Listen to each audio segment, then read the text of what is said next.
kembali bersama saya Saiful Hidayat. Kali ini saya akan menjelaskan tentang networking models.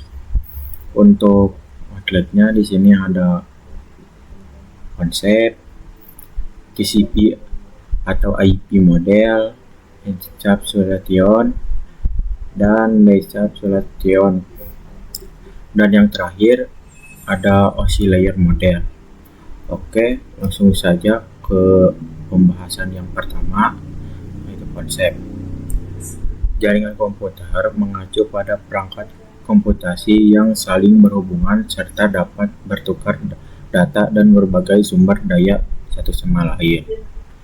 Untuk terjalinnya proses pertukaran data tersebut, diperlukan aturan yang mendefinisikan bagaimana kumpulan agar bisa saling komunikasi.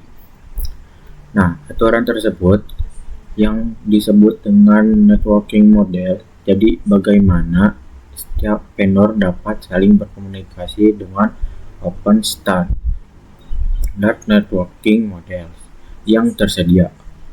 Untuk saat ini, open standard networking models yang tersedia dan terkenal ada dua, yaitu TCP atau IP model dan OSI model.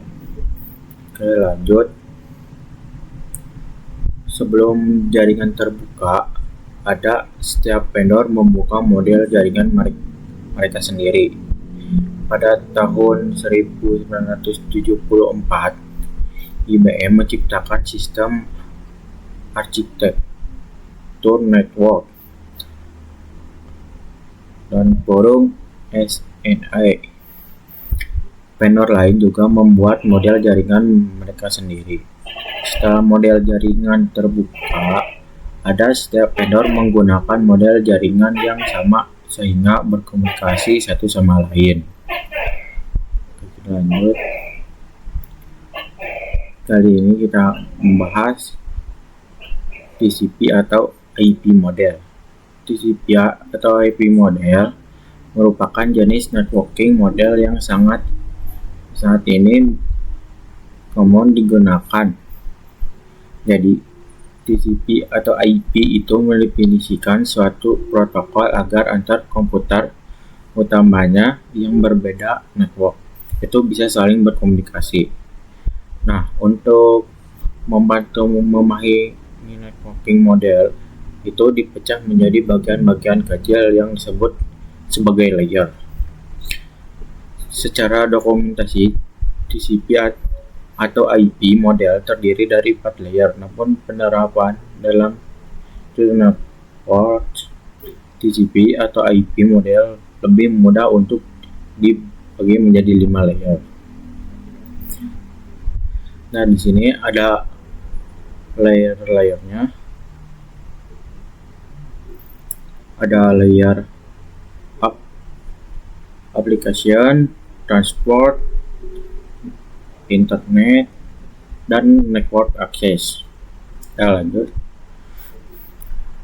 Nah, kita ke layer yang pertama, yaitu application layer.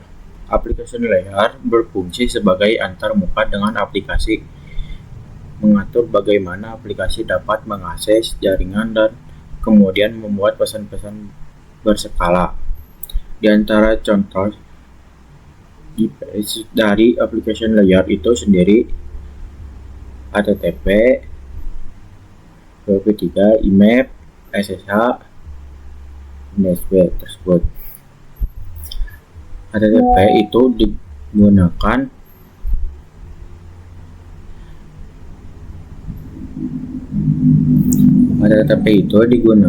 ketika kita mengakses suatu web server.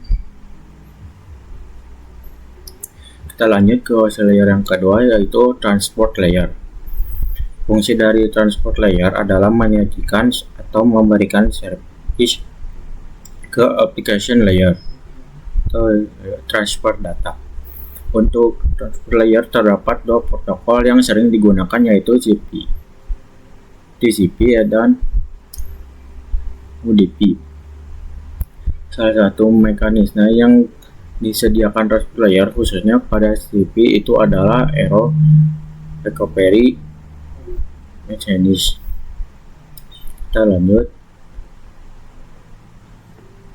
lanjut ke layer yang berikutnya, yaitu network layer. Untuk network layer hanya terdapat satu contoh, yaitu IP.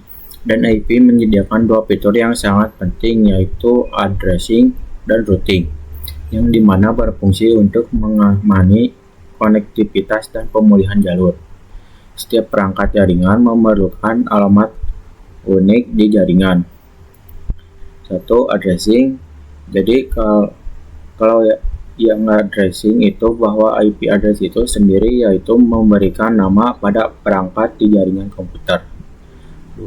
Itu fitur yang disediakan pada IP di bagian network layer yang bekerja layaknya kantor pos mencari route tercepat untuk sampai tujuan.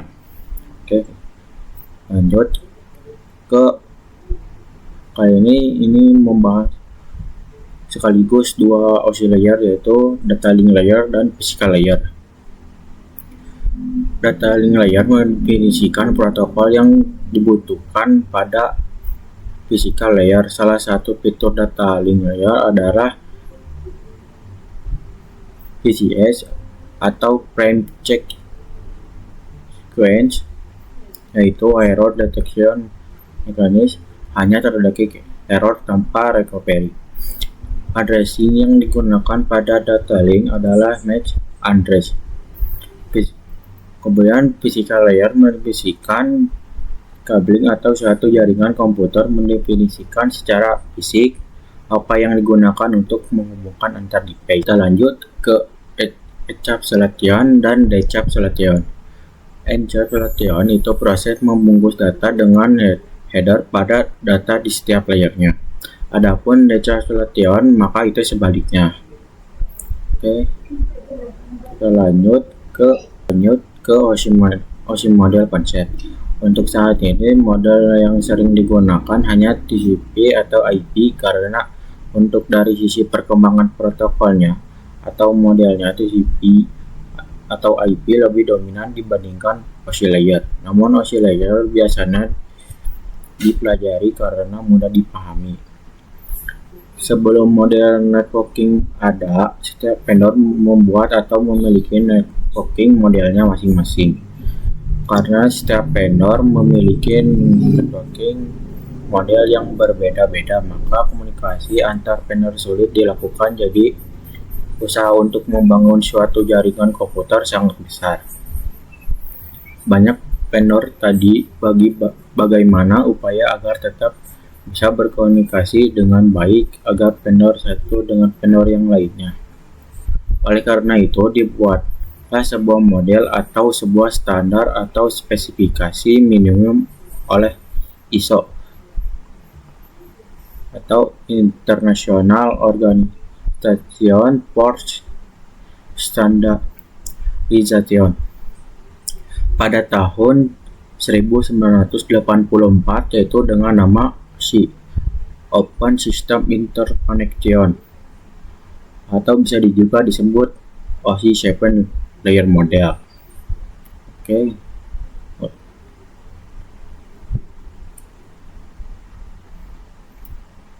Sekian dari saya. Wassalamualaikum warahmatullahi wabarakatuh.